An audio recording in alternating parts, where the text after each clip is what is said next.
Hello dear students, आज हम पढ़ने वाले हैं कार्बन हैलोजन बॉन्ड के नेचर के बारे में। एक थोड़ा सा मोटिवेशनल बातें मैं कर लूँ, उसके बाद फिर अपना कार्बन हैलोजन बॉन्ड का जो नेचर है उसके बारे में डिस्कस करूँगा। रामधारी सिंह दिनकर जी की लिखी हुई एक कविता हमको याद आ गई। जिंदगी जीना आसान नहीं होता, बिना संघर्ष कोई महान नहीं होता, जब तक ना पड़े हथौड़ों की चोट पत्थर भी भगवान नहीं होता। जी हाँ मेरे प्यारे विद्यार्थियों, जब तक हम संघर्ष नहीं करेंगे, जब तक हम चोट नहीं सहेंगे, दर दर की ठोकरें नहीं खाएंगे, तब तक हम महान नहीं बन सकते हैं। इसलिए हमें संघर्ष से घबराना नहीं चाहिए, संघर्ष करते समय हमें संयम रखना चाहिए।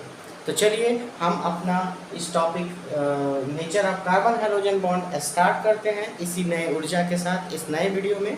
तो देखिए क्या लिखा हुआ है, nature of carbon halogen bond, यानी कार्बन के साथ जो हैलोजन की बॉन्डिंग होती है वो किस नेचर की होती है।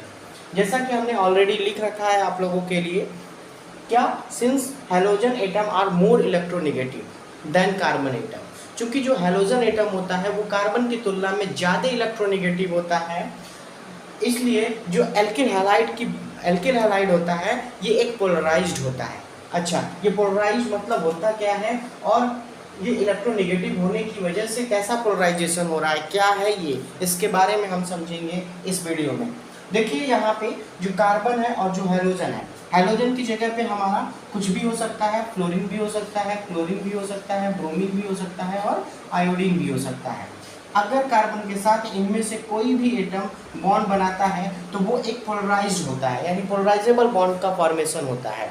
अच्छा, ये पोलराइजेबल होता क्या है, पोलराइज्ड का मतलब क्या है। देखिए जो हमारा हैलोजन होता है ये मोर इलेक्ट्रोनेगेटिव एलिमेंट है, जबकि कार्बन एक इलेक्ट्रोपॉजिटिव एलिमेंट होता है। इलेक्ट्रोनेगेटिव होता क्या है, इलेक्ट्रोनेगेटिव का डेफिनेशन तो समझे।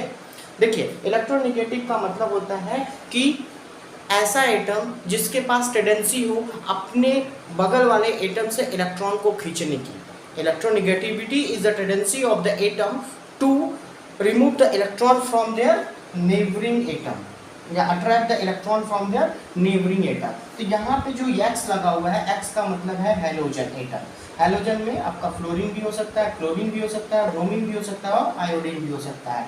तो यहाँ पे ये जो हैलोजन एटम है क्या करेगा, कार्बन से इलेक्ट्रॉन को अपनी तरफ खींचने की इसके पास टेंडेंसी है, तो इलेक्ट्रॉन को कार्बन से खींचेगा।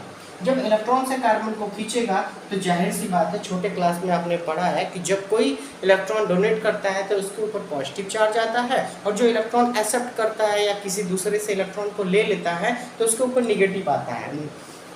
तो यहाँ पे देखिए जो कार्बन है वो इलेक्ट्रॉन इसको देगा, क्योंकि ये इससे ज़बरदस्ती छीन रहा है। तो जब ये इससे इलेक्ट्रॉन लेगा तो इसके ऊपर पार्शियल नेगेटिव चार्ज आ जाएगा और इसके ऊपर पार्शियल पॉजिटिव चार्ज आ जाएगा। तो इसलिए कार्बन हैलोजन का बॉन्ड जो होता है वो पोलराइज्ड होता है। अब क्या लिखा हुआ है आगे, the carbon atom bear a partial positive charge and whereas halogen atom bear a partial negative charge.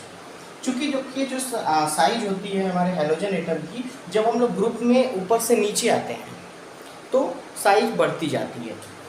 Fluorine, chlorine, bromine, iodine यही होता है, और एस्टैटिन, यही हमारे 4 से 5 एलिमेंट हैलोजन एलिमेंट होते हैं। इनको लर्न करने का छोटा सा ट्रिक बताता हूँ। ट्रिक ये है कि फिर कल बाहर आई आंटी, फिर कल बाहर आई आंटी, इस तरह से आप याद कर लीजिए। फ्लोरीन, क्लोरीन, ब्रोमीन, आयोडीन और एस्टैटिन, इस तरह से आपको हैलोजन एटम के जो एलिमेंट्स हैं उनके नेम याद हो जाएंगे। और तो देखिए यहाँ पे जब हम लोग ऊपर से नीचे आते हैं ग्रुप में जब हम ऊपर से नीचे आते हैं तो साइज बढ़ती जाती है।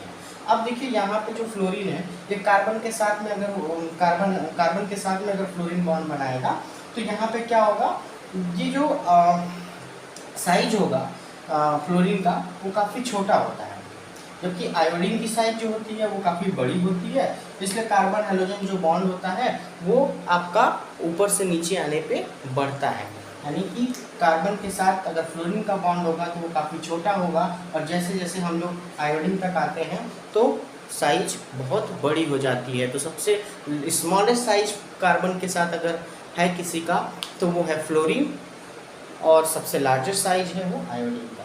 तो उम्मीद करता हूँ कि आपको ये छोटा सा टॉपिक समझ में आया होगा, जो कि हेलो एल्केन और हेलो एरिन्स का है। क्लास 12 वहाँ पे एक टॉपिक दिया हुआ है और इस टॉपिक से बोर्ड में क्वेश्चंस पूछे गए हैं, तो इसको ध्यान दीजिएगा। मिलते हैं एक अगले वीडियो में एक नए टॉपिक पर। तब तक आप अपना ख्याल रखिए।